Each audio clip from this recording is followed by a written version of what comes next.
Mes parents ont toujours été forgés par l'adversité, chacun marqué par des pertes précoces. Mon père est décédé 2 semaines avant ma naissance, et je n'ai jamais eu la chance de le connaître, ni d'immortaliser un seul instant de notre existence commune. Ma mère se souvenait de lui comme d'un homme bon, mais ses souvenirs étaient enveloppés d'une douleur silencieuse qui l'empêchait d'en parler ouvertement. Après son départ, nous ne formions qu'un duo, seul mais lié par un amour indéfectible. Privée de famille, sans parents, sans frères ni sœurs, elle inventa un univers pour moi où la solitude n'avait pas sa place. Chaque sacrifice, chaque journée harassante était destinée à m'assurer une vie sans manque. Ma mère travaillait sans relâche.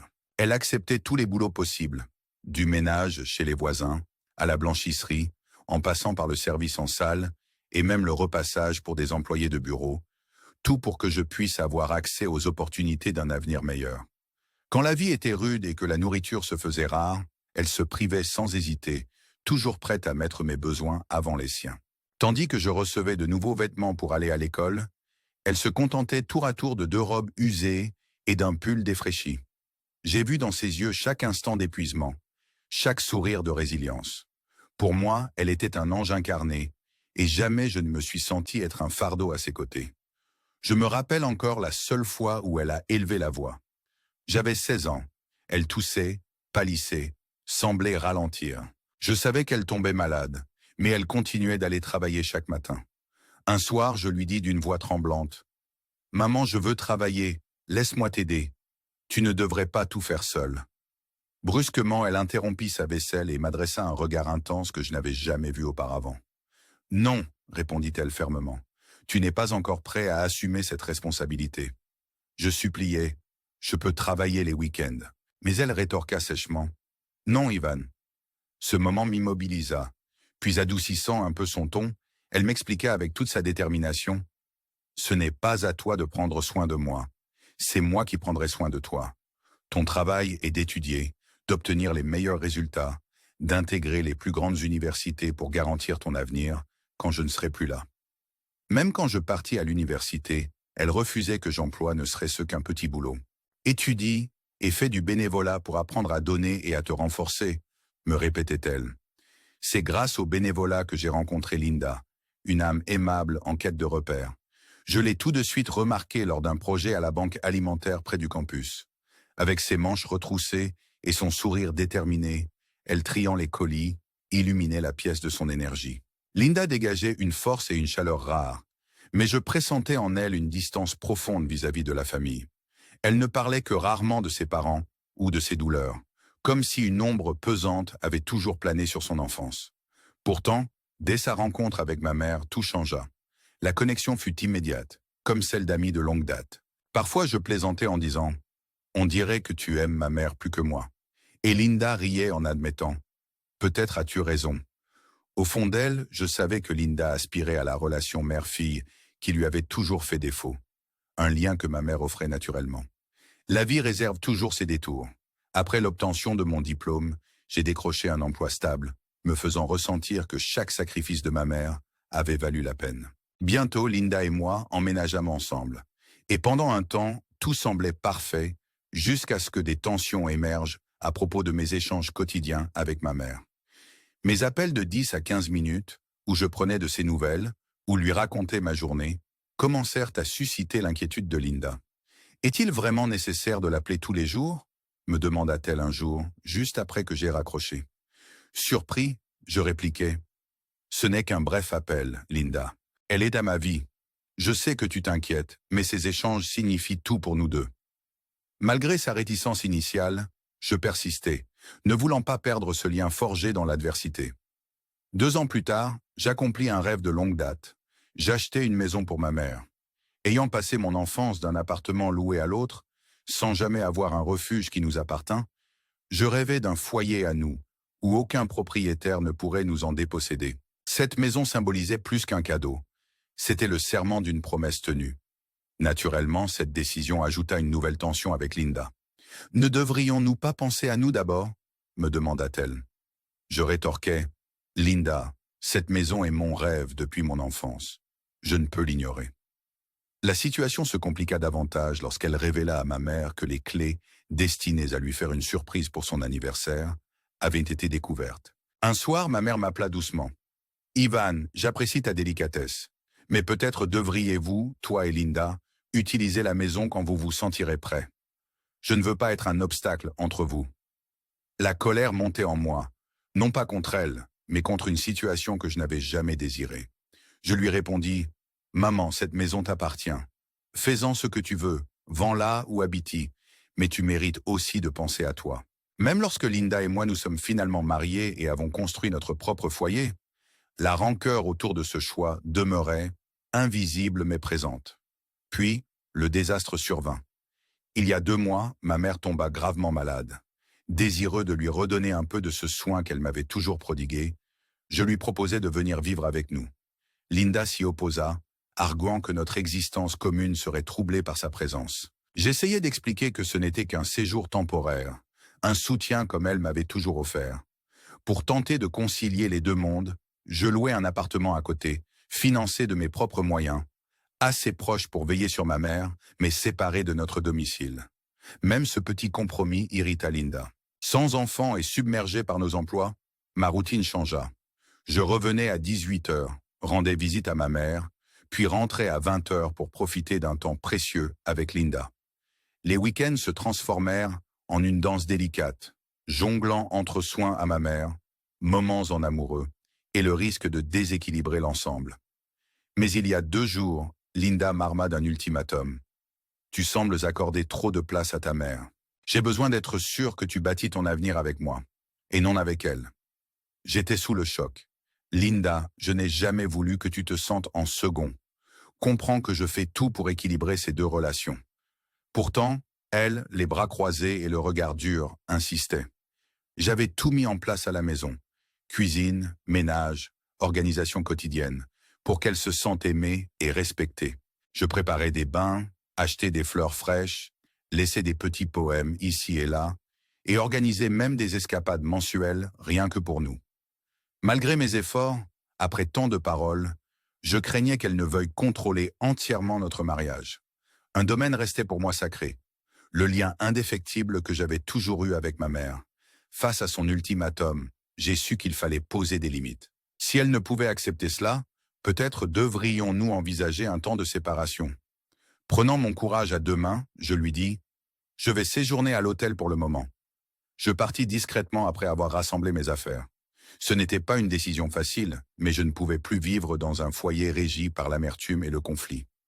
Le jour suivant, je rendis visite à ma mère, dissimulant nos tourments pour ne pas alourdir sa santé déjà fragile. Elle demanda, avec une inquiétude douce, « Ivan, que se passe-t-il » Je la rassurai, bien que tout fût loin d'être bien. C'est alors qu'elle ajouta d'une voix perlée de tristesse, « Linda n'est pas venue aujourd'hui. » La trahison me transperça. Ma femme, celle qui m'avait conseillé de minimiser mes appels, avait choisi de passer du temps avec ma mère. Mon intention avait toujours été claire, prendre soin de ma mère et non rivaliser pour son affection.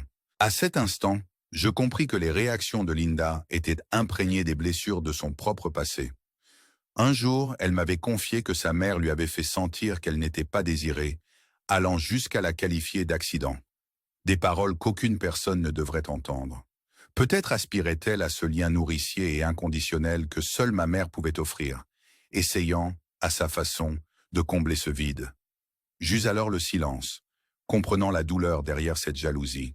Même si ma mère déborde d'amour, elle a accueilli tant d'enfants qu'elle clame d'eux être les siens, l'équilibre précaire entre nos relations menaçait désormais d'éclater notre univers.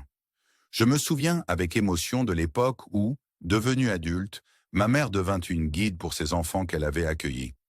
Ils étaient là comme mes frères et sœurs, et chaque année, nous organisions ensemble des escapades.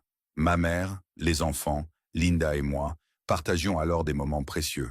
Mais aujourd'hui, cette proximité qui jadis nous unissait semblait en train de nous séparer. La voix de Linda, teintée de jalousie, me brisa lorsqu'elle avoua avoir toujours voulu être la priorité pour ma mère. « Je n'ai jamais voulu que tu te sentes en seconde position, » suppliai-je un jour. « Mais c'en est trop. Comment puis-je me détacher de tout ce qui a forgé mon identité ?» Mon cœur se serra sous le poids de trahison et de confusion. Douloureux rappel qu'un lien indestructible peut parfois coûter cher. Une après-midi reste gravée dans ma mémoire. Je suis rentré à la maison pour trouver Linda, en proie à un désarroi, entourée de vêtements éparpillés et d'un bain transformé en scène de larmes silencieuses. Je l'aidais délicatement, incapable de trouver les mots pendant qu'elle sanglotait en silence. Chaque sanglot traduisait des années de douleur et ce sentiment d'être incomprise. J'assistais, impuissant, à ses chuchotements tremblants, évoquant sa jalousie de la relation privilégiée que j'entretenais avec ma mère, son désir de ressentir cet amour inconditionnel. Ces paroles, pleines d'angoisse, me firent craindre d'avoir érigé des murs trop hauts autour de mon cœur. Longtemps, elle pleura jusqu'à s'endormir, épuisée. Je la recouvris, puis me retirai dans une autre pièce, ayant besoin de temps pour digérer ce moment intense. Le lendemain matin, elle feignit l'oubli. « Je vais bien », dit-elle. Pourtant, ses yeux trahissaient une douleur persistante. Je la réconfortai en lui demandant de partager ses sentiments, mais nos échanges n'étaient que des balbutiements, des voix séparées par un abîme invisible. Parti pour mon travail, je ne rentrai pas directement, préférant rester à l'hôtel pour laisser le temps apaiser mes émotions. En thérapie, mon psychologue m'a rappelé que la patience demeure essentielle, que des décisions prises dans la colère sont rarement pérennes. Peut-être existait-il encore un espoir pour notre couple, à condition que nous travaillions sur nous-mêmes. Puis, une semaine plus tard, un appel de l'hôpital vint bouleverser notre fragile équilibre. Linda avait été admise après s'être sentie terriblement mal. Je me précipitai à son chevet, mais lorsqu'il fut temps de se rapprocher, elle rejeta tout contact, ses yeux glacés me rendant presque invisible. Je sollicitai alors la présence de sa meilleure amie, convaincue qu'elle avait plus besoin de soutien que de moi à cet instant. Plus tard, de chez ma mère, elle m'interrogea doucement. « Ivan, qu'as-tu fait à ta femme ?» Ce fut alors que je découvris que Linda était enceinte.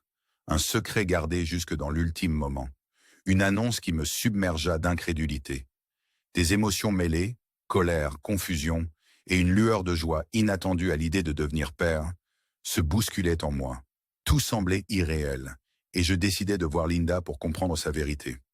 À l'hôpital, en m'approchant, les yeux de Linda brûlaient d'une fureur glaciale. « Je sais ce que tu sais », lança-t-elle avec amertume, « mais tu n'aurais jamais dû être au courant. » Incroyablement, après cette confrontation, elle m'accusa d'être responsable de la perte du bébé. Je restai sans voix, submergé par ses reproches. Comment pouvais-je être tenu pour responsable d'un événement dont j'ignorais même l'existence? Elle m'avoua qu'elle avait gardé le secret, craignant que je ne sois pas capable de le supporter, une révélation qui me transperça, brisant l'image d'un futur paternel auquel j'avais tant aspiré. La rancœur et la tristesse me laissèrent impuissant, forcé de me retirer en silence face à ces injonctions. Après ce jour, Linda s'éloigna davantage. Ce n'était pas seulement une distance physique, mais un fossé qui séparait désormais nos cœurs, sur lequel la rancœur s'accumulait lors de chaque repas et de chaque soirée paisible. Je m'occupais d'elle de manière mécanique, nos conversations réduites à des échanges muets, chargés d'un ressentiment jamais exprimé. Finalement, je comprenais que je ne pouvais plus supporter cette situation. Même si l'idée du divorce planait, je savais que mettre fin à notre mariage dans la tourmente ne résoudrait rien. J'ai alors cherché l'aide d'un psychologue qui m'encouragea à faire preuve de patience, à laisser les émotions se déliter avant de prendre des décisions irréversibles. Peut-être la thérapie nous offrirait-elle une voie de réconciliation, ne serait-ce qu'un chemin vers des relations plus saines. Dans un revirement du destin, après la déchirante perte du bébé qui accentua le chaos de notre relation brisée, nous entamâmes un processus de séparation plutôt qu'un divorce immédiat. Je proposais que nous prenions une année de pause, un temps pour guérir et déterminer si le divorce était réellement inévitable ou si nous pouvions reconstruire ce lien déjà tant éprouvé.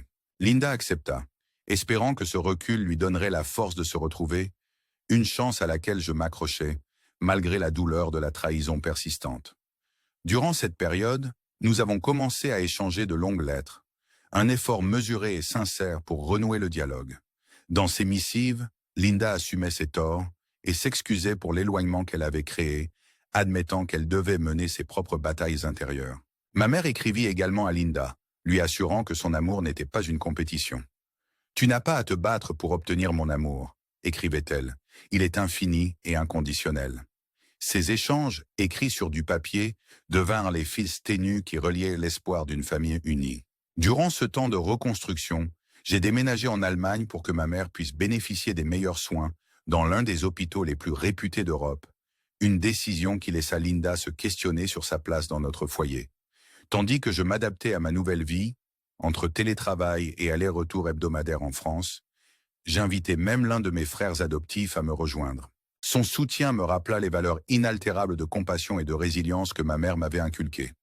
Je lui dois tant pour ses sacrifices, son amour inlassable et pour l'esprit qui ne laissa jamais notre famille être définie par la précarité. Ce parcours fut semé d'épreuves, de ces nuits passées d'appartement en appartement, sans jamais goûter au réconfort d'un foyer stable. Je me souviens des nuits dans des hôtels insalubres, de la peur que pouvait engendrer la sollicitude d'un inconnu, dont l'aide s'était parfois transformée en danger. Une nuit en particulier, après un dîner dans un logement temporaire, ma mère dut repousser des avances indésirables avec une fermeté exemplaire, même face à la menace de l'errance. Plus tard, alors que nous étions contraints de dormir à la Belle Étoile, nous fûmes réveillés par un groupe d'hommes tentant de l'agresser. L'impact fut tel que je perdis presque conscience. Heureusement, l'arrivée d'autres hommes fit fuir nos assaillants. Dans cet instant, la poigne ferme de ma mère et ses mots urgents « Ce n'est pas sûr, il nous faut trouver un refuge meilleur » se gravèrent en moi à jamais. Sa vie fut le témoignage d'une résilience et d'une grâce qui transcendaient l'adversité. Chaque sacrifice, chaque instant de douleur contribua à la réussite dont je bénéficie aujourd'hui. Mon entreprise, mon projet personnel, est un hommage vivant à tout ce qu'elle m'a offert. Parfois, j'essaie d'aborder avec elle le passé traumatisant, mais les souvenirs demeurent trop douloureux, intimement liés à la souffrance et à la survie, comme pour être revisités sans ranimer d'anciennes blessures. En partageant avec vous cette histoire, une chronique d'amour, de sacrifice, de perte et de tiraillement entre passé et présent, je vous invite à réfléchir sur vos propres liens familiaux et sur les sacrifices qui nous façonnent. Si ces récits vous touchent, n'oubliez pas de vous abonner à notre chaîne, de liker et de commenter pour partager vos ressentis. Votre soutien précieux permet à notre chaîne de continuer à donner vie à ces témoignages intimes et poignants. Aujourd'hui, l'état de ma mère s'améliore lentement. Et bien que l'avenir reste incertain, une lueur d'espoir persiste. J'ai appris que guérir passe souvent par l'affrontement de nos ténèbres intérieures, l'acceptation des imperfections de ceux que nous aimons et l'utilisation de la sagesse acquise pour bâtir un futur meilleur. La thérapie m'a enseigné qu'il arrive que les blessures les plus profondes révèlent en nous des forces insoupçonnées. Je poursuis ce chemin, m'efforçant de m'ouvrir malgré les défenses érigées au fil des années de tourmente. Je partage ce récit non seulement comme témoignage d'une perte personnelle, mais comme un vibrant hommage à la persévérance, à l'amour et à la capacité humaine de pardonner. Dans nos lettres, dans ces moments de silence entre les visites, ma mère me rappelle que l'amour n'est pas une ressource limitée. C'est un don que l'on offre généreusement, même lorsque la vie menace de nous diviser. Et même si ma relation avec Linda demeure fragile, ces échanges sincères laissent entrevoir la possibilité que, peut-être, un jour, la confiance que nous avons perdue pourra renaître. Merci d'avoir écouté ce récit et de faire partie de ce cheminement. Si vous avez été touché par ces histoires, nous vous invitons à réagir dans les commentaires et à vous abonner. Chaque geste compte pour que la lumière continue d'éclairer ces pages de nos vies. Souvenez-vous que nous cherchons tous à recoller les morceaux brisés au quotidien et que partager notre douleur peut être le premier pas vers la guérison.